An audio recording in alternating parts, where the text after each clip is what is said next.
This week's episode was brought to you by Beverly Orduno and Arbitrary Name. If you enjoy The Whole Rabbit and would like to help support us cranking out new episodes every week, please consider visiting www.patreon.com/thewholerabbit and becoming a subscriber. Our lowest tier gets access to all our extended episodes, a 5x5 vinyl sticker of our cover art, and access to our Discord server where we banter incessantly about the weird stuff you hear on the show. This week, we're joined by Keatonlhudema, author of the recently published Utopia Psychonautica, a mystic manifesto integrating Thelema and libertarianism in a prescription meant to save humanity itself.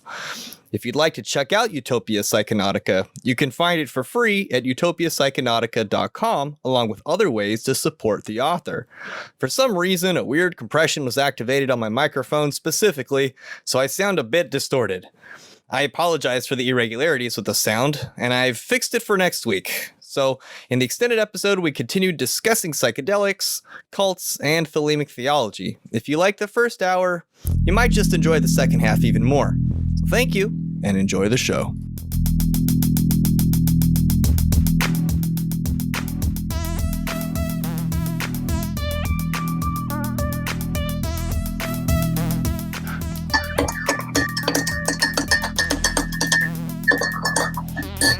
Stir my coffee before we get started. You got some coffee? Oh, see, it's coffee and dogs. Absolutely. This is what we're changing the show to.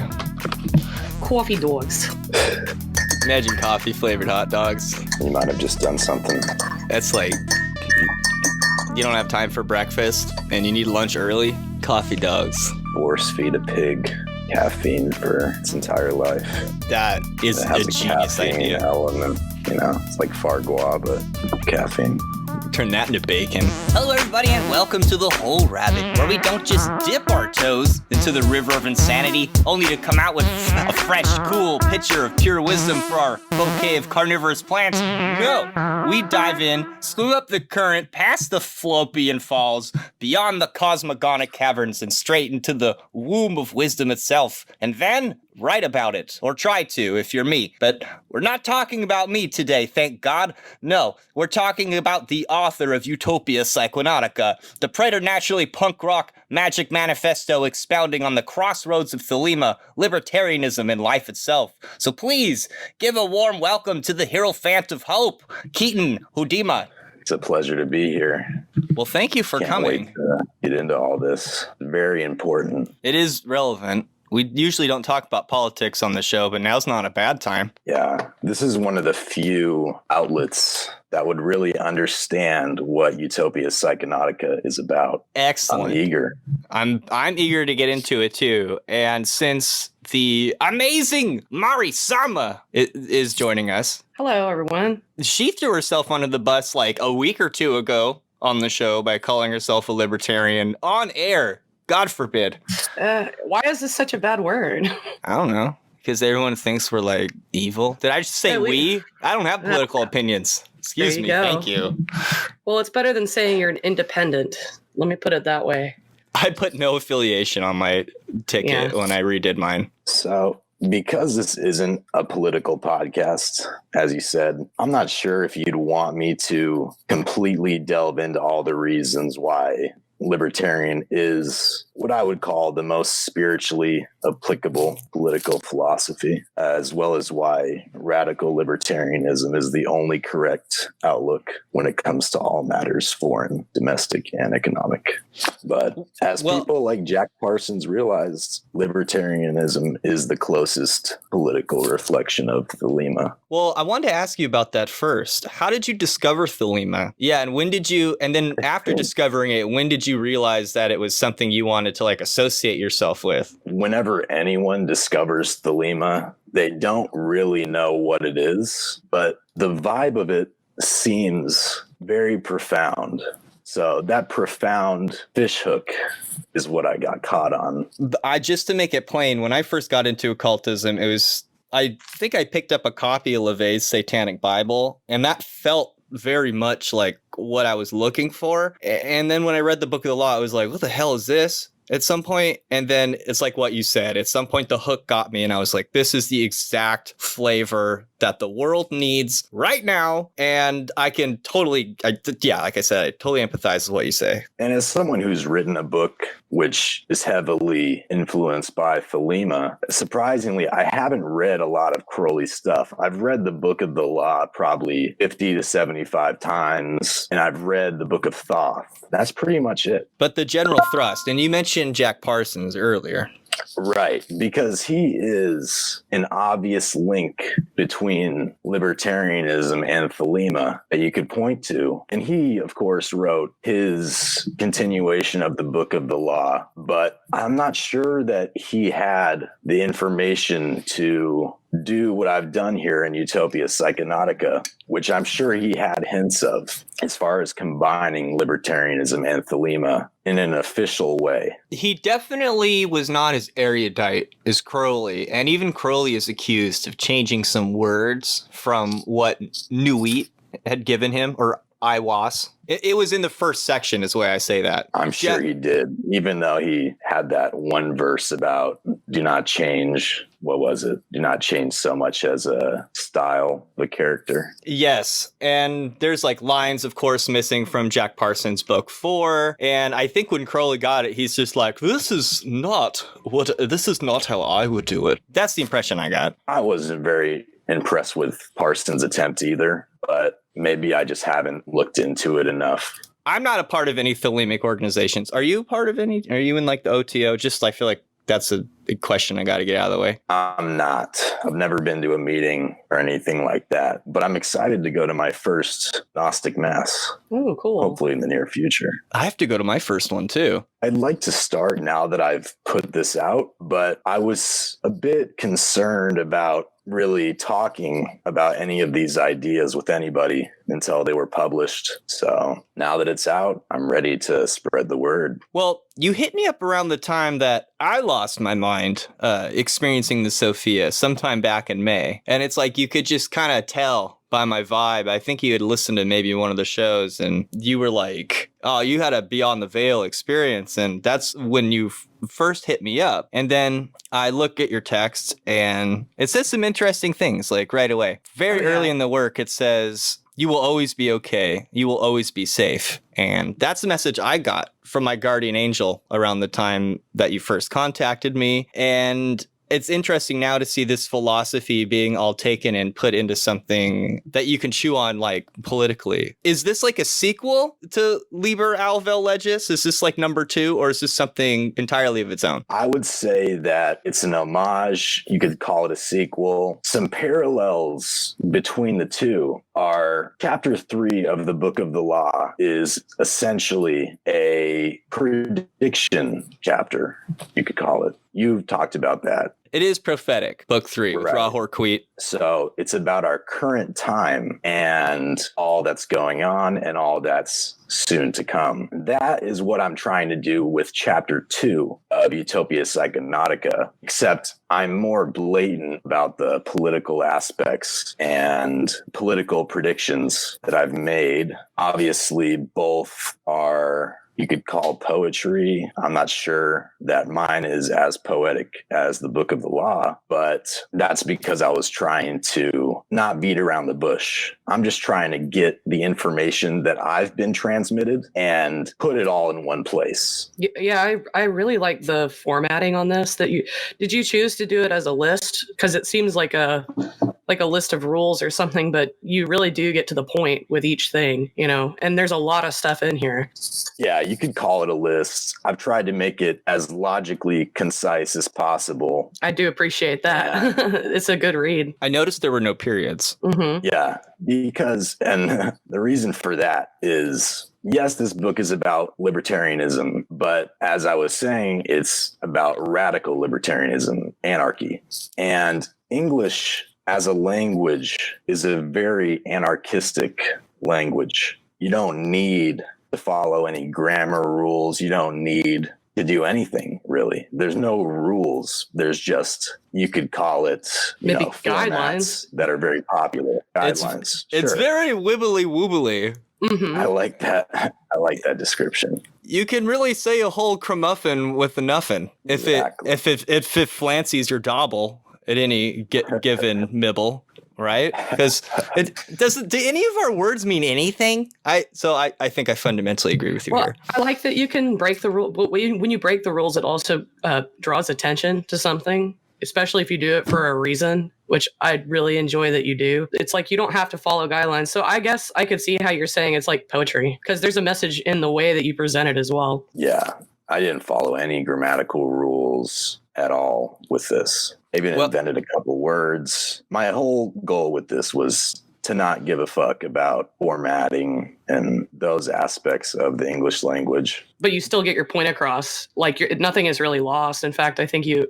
add something by doing that. That was my goal. I found the following sequence of lines pretty fascinating. In 141, it says, "This is the anarchist Bible." Well, in 144, it says, "This is the foundation of a cult of cultlessness, which has determined liberty to be the supreme factor for the prosperity of both the individual and the society." And the following line proclaims, "This is the discovery of thelemic libertarianism." Let's get into it. Like, what does that mean to you? What does thelema look like when you shape it into a political ideology? Utopia Psychonautica as a book, the only theme is freedom and the ways to implement that freedom.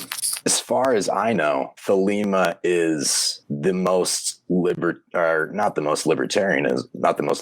most free spiritual philosophy. It's about getting rid of illusion. It's about focusing on only what matters and creating your ideal free life. Libertarianism is the political reflection of that.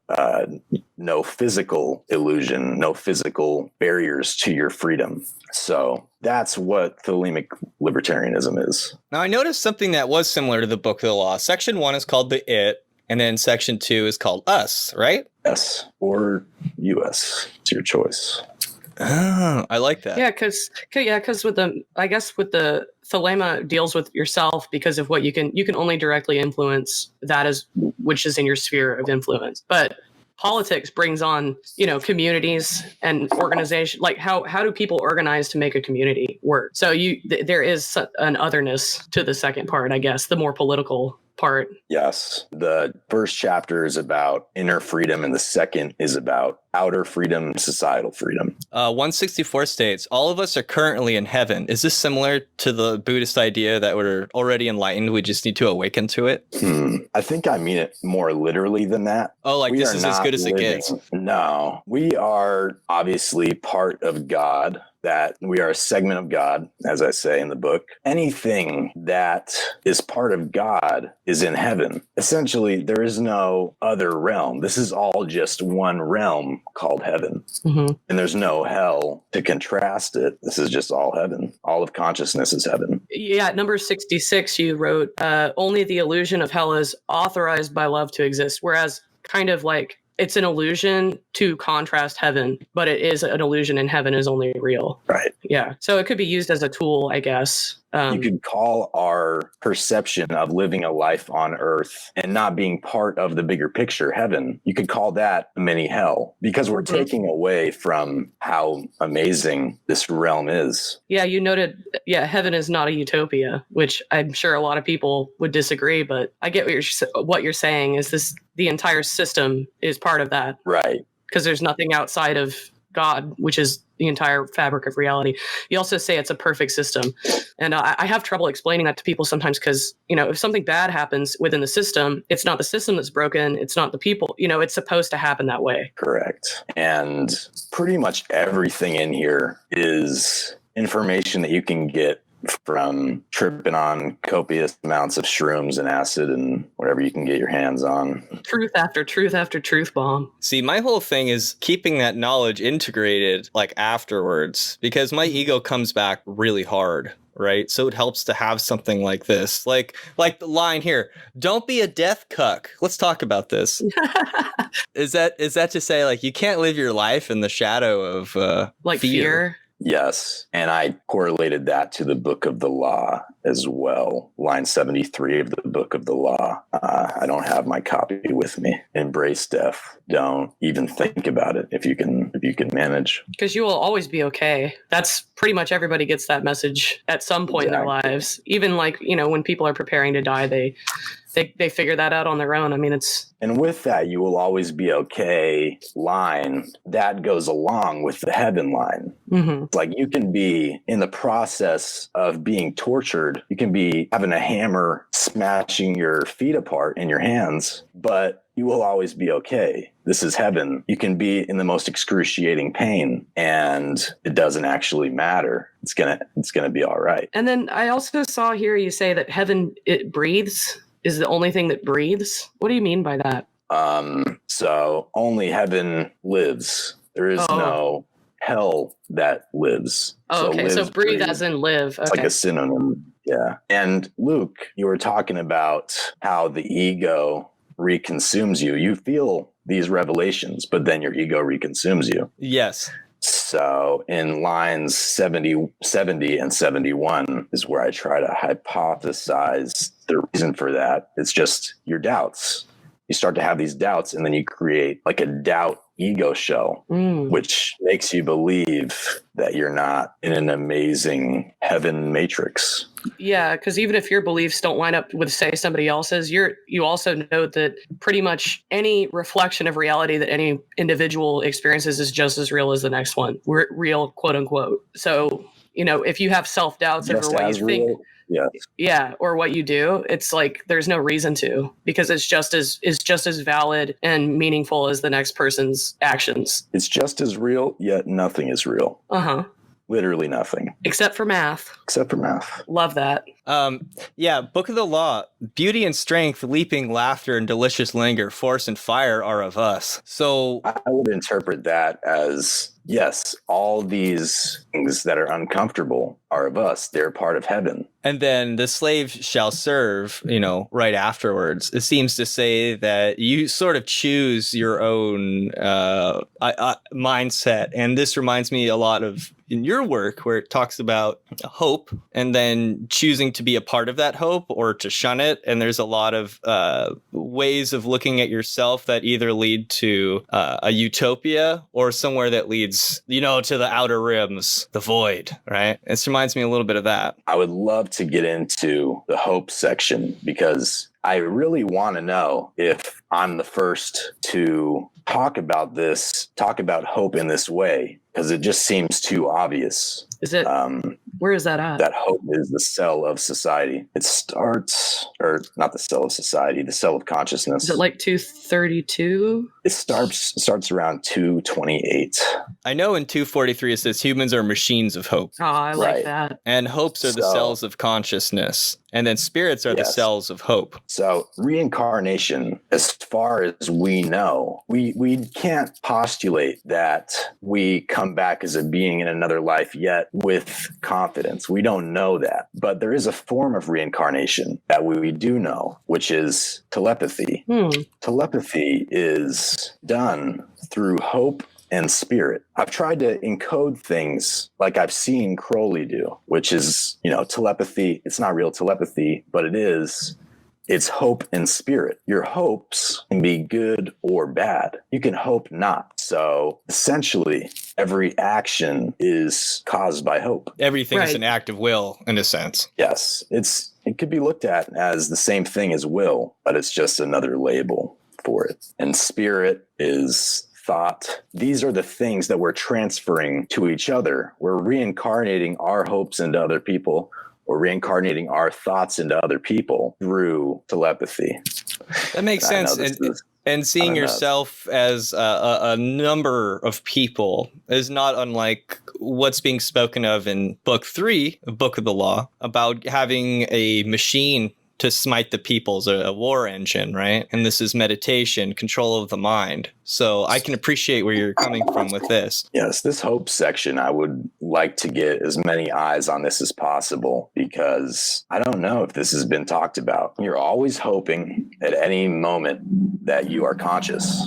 You're hoping for something, or perhaps there is a neutral, like gray area. It's just a hope spectrum of emotion. So like a basal animal would, like a worm, would hope to find sunlight so it doesn't die. Or, Yeah, but it still is exactly. driven forward by that desire. I like that you brought up will, because it is kind of a more specific version of true will, which Crowley obviously talks about. Because you have no right to do anything but your true will. Yes. But this wouldn't even be your true will. This is just your will.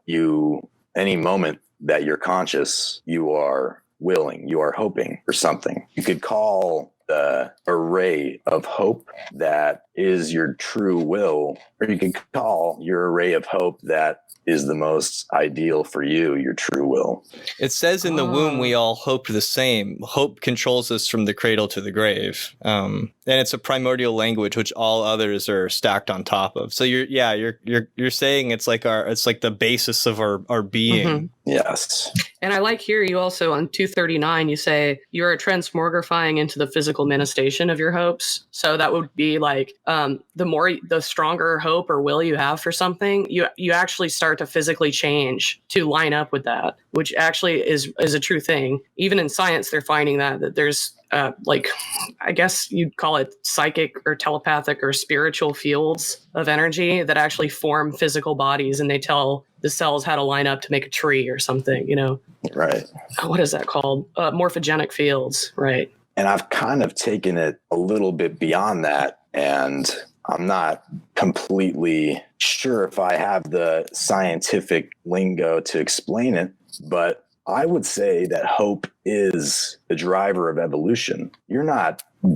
Evolution isn't just driven by sex and reproduction and what they say it is. It's driven by all action and what is the best action and your hopes. Or do you have the ability to override your, instinctual action too? Because, animals can't really control whether or not they have a reaction to something. But, it's interesting. Humans have learned how to deprogram certain things about themselves. And I think that's using your spirit or your mind to change the direction of where you're hoping or where you're willing to go. And that is what spirituality is, essentially, is controlling that. Yeah, controlling how you are to change or to go forward. Right. And discovering the best options and what you should avoid. And like we mentioned a little earlier, it says here, spirits are the cells of hope. We are the gods of our hopes. Our hopes are the gods of our spirits. Yes. So you get that sense that you don't control your thought. Right. And I would say that's because your thoughts are being controlled by your hopes, what your actions are. Does that make sense? Yes. Yes. It also makes sense even in terms of the Abramelin, because you're calling your highest hope, you could say, your holy guardian angel, right? Your hope line that leads to deity. And by drawing yourself into that channel, you suddenly become aware of your lower psychological I guess you'd call them demons, right? In the Abramelin. But since we're all modern now, you might call them like these nodes of these like anti-hopes, or these nodes of things that hold you back from your own personal utopia, right? From fully experiencing heaven as it truly is. And by enforcing that holy guardian angel upon those things, you can, in theory, draw your entire life into the timeline or the energy channel that you would associate with your highest hope or your holy guardian angel. So that makes sense to me. Yes. And I wouldn't even call demons an outdated term. I think that angels and demons are important archetypes for these nodes, as you say. And 255 and 256, I get into those nodes a little bit and label truthful nodes as angels and illusionary nodes as demons, just as labels. That's it. So what's like an illusionary node, for instance? Like let's get into that. An illusionary node.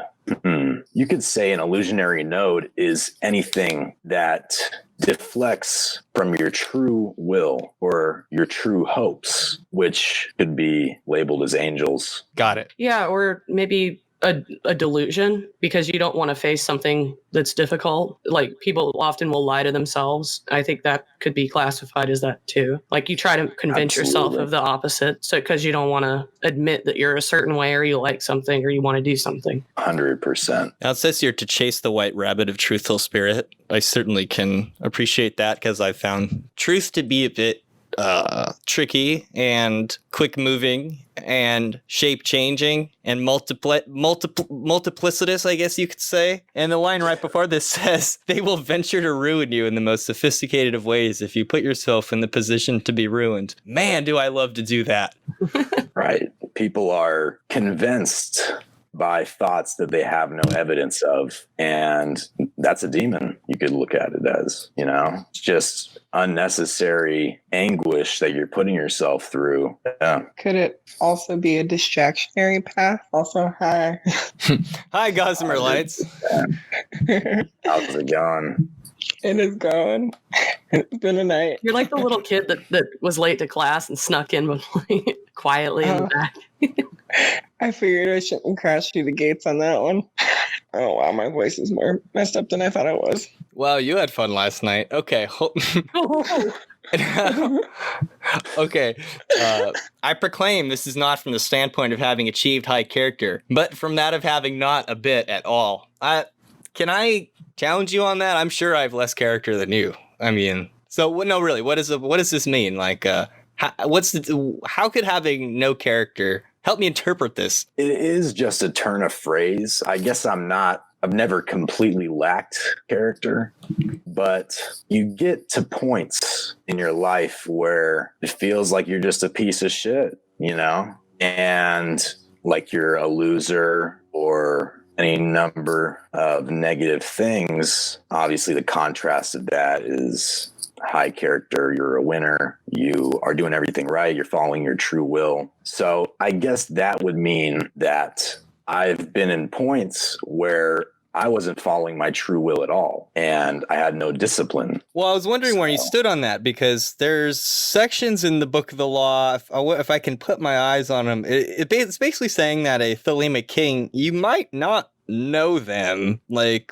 based on how much money they have, because they could end up being like a homeless person, even if they're following their true will. But you can tell, though, that they're a king even in their like homelessness, or even in their infamy, or, even if outwardly they don't look like a king, they might be inwardly. So that's a good point. Yeah, I guess if it's your desire to be a homeless person and that's your true will, I'll pass though. I kind of read it as lacking character is just like lacking a defined form. I wasn't thinking of it as a positive negative kind of thing, just a defined kind of thing. I thought it was interesting, like that say you lack character, I guess that means that you're easily swayed, like you have no personal hopes and you don't use your logic, to make decisions. So I guess that's what people would now call an NPC. So somebody who just goes with everything, does everything that they're told to, and have no opinion one way or the other. I just thought it was really deep, but this is like, to become the one, you have to let go of everything you are. Like, okay, that makes sense. Yeah, you can interpret it in a few ways. I like it. On all this discipline has to do with in reinforcing your character. Yes. And discipline is a means to following that white rabbit, following your true will, because it's never going to be a bad thing to discipline yourself. It's just a positive character building thing. I gotta get better at that. Gandalf will not come and drag you from your hobbit hole. So that's playing into that. Like, you have to prepare yourself for the mission. The wizard is not going to come grab you. So you have to be the wizard. Like, you have to have some lightsaber sword swinging skills, unless you're a Mary Sue and just magically have them. You have to somehow train in order to go on the mission in the movie. Like, you have to. Do I have this correct? Yes. Oh my God, my godson told me this earlier this week. He's like, Maddie, you've done a lot of like looking inward at yourself. Maybe you need to go out into the world now. And I was like, you're right, David. I do. So yeah, a chick is alive in the egg, but it doesn't truly live till the shell has been cracked. So you have to take the hope and then go with it. You have to take it somewhere. Yes. At least that was the way I read. Yeah, that quote in particular did come to me. It seems like it may be out there in the world. I hope to God that there was no parallel thinking there, because it just seems like too good of an analogy that it may have been used before. But until I see proof, I wrote it. And then after that, I get into meditation, and meditation as a means to building your character, to building discipline. It says here, insufficient meditation causes your soul to seep into time. What is that? What do you mean by that? Like get stuck? I would say that meditation helps keep you in present moment. And when you don't, you just start seeping into the past, into the future. You're seeping into time with your thoughts, at least. Yeah, I've heard that. Thinking about, making yourself anxious. I like your functional take on meditation. In 284, it says meditation is more concerned with labeling your thoughts than silencing them. Yeah, that's an excellent point, because I can't ever clear my head, but just saying, oh, that's a thought I had, helps me, settle down. Yeah. That's probably one of the biggest oversights in meditation, is thinking that you have to silence your thoughts, but you don't. And then 285, the most accurate method of doing so is the application of magical analogies. So is this to say that as you're labeling your thoughts, this is where your study is aiding you, for instance, in like Kabbalah or Tarot or whatever it is you're studying? Yeah. And you wouldn't even have to use analogies that are known in the magical zeitgeist. You can come up with your own little terms to throw your thoughts into categories and really dissect how you think.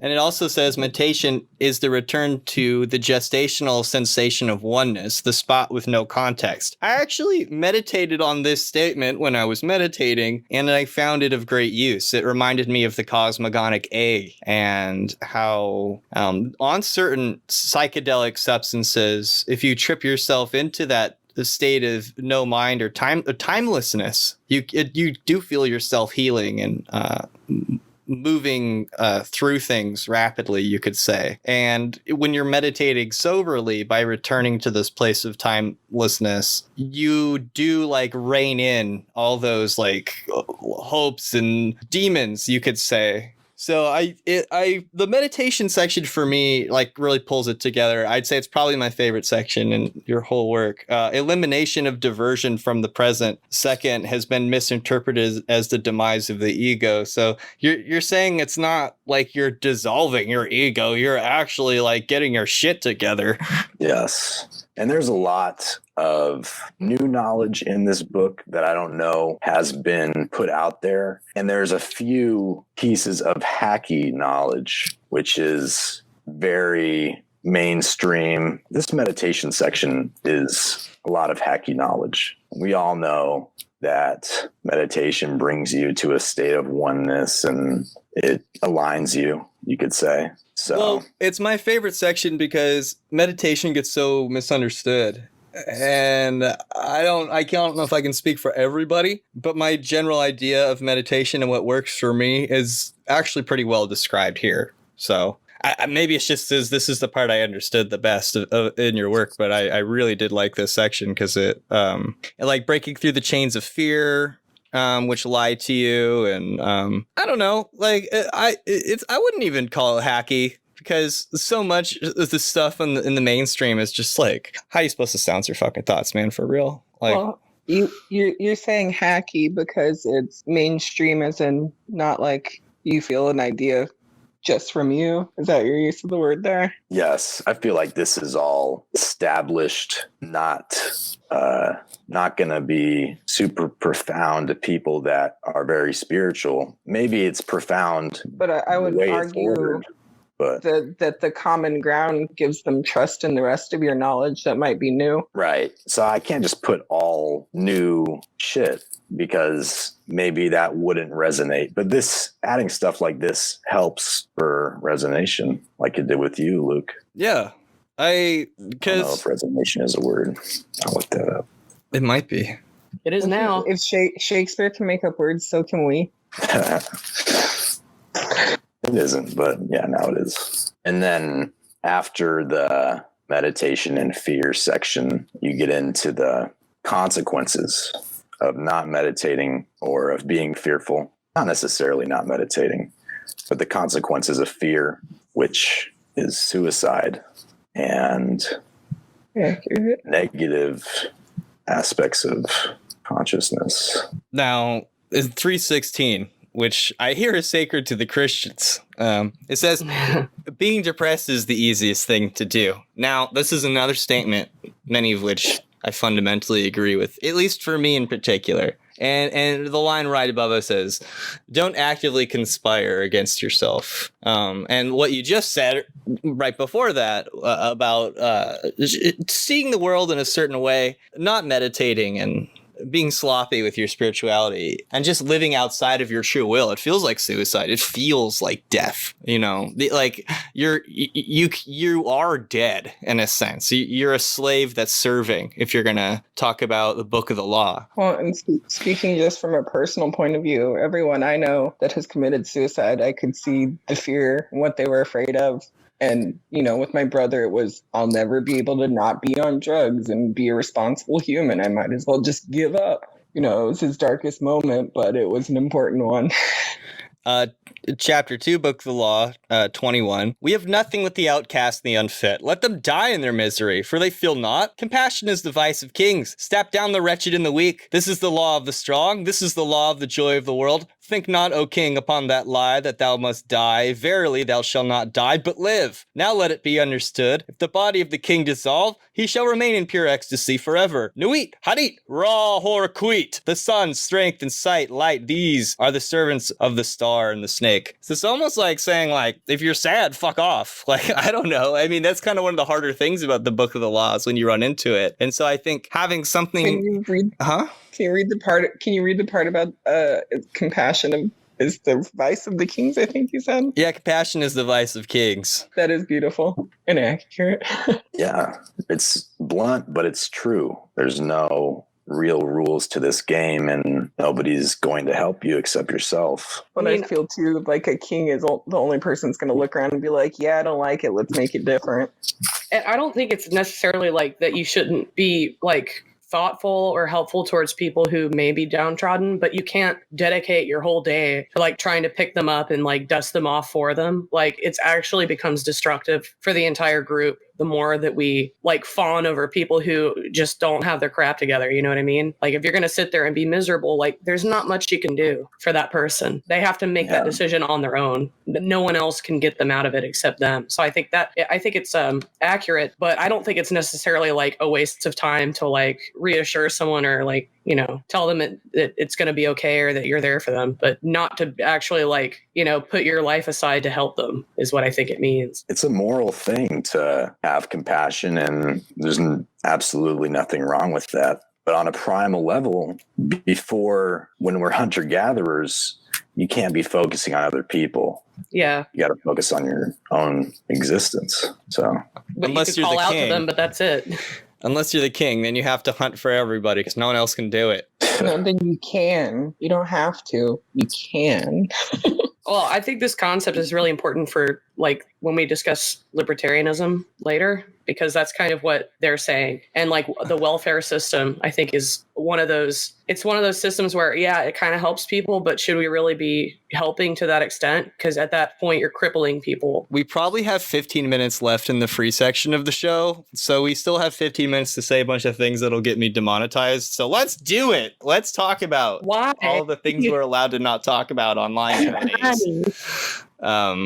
Let's get into the political stuff. Let's do it, because now we're into section 2. Yeah. Us, or US. Now that you told me I could call it US, I'm fine with that. Yeah, either way. I don't have anything polite to say. I was late. So you say you'll be calling some balls and strikes in regard to our tenets of institution, and watch as the prophecies come to fruition. What do you expect is going to happen? So prophecies that I've laid out in chapter 2, which once these come to fruition is when Utopia Psychonautica will get the credit it deserves. One is secession. America is not going to remain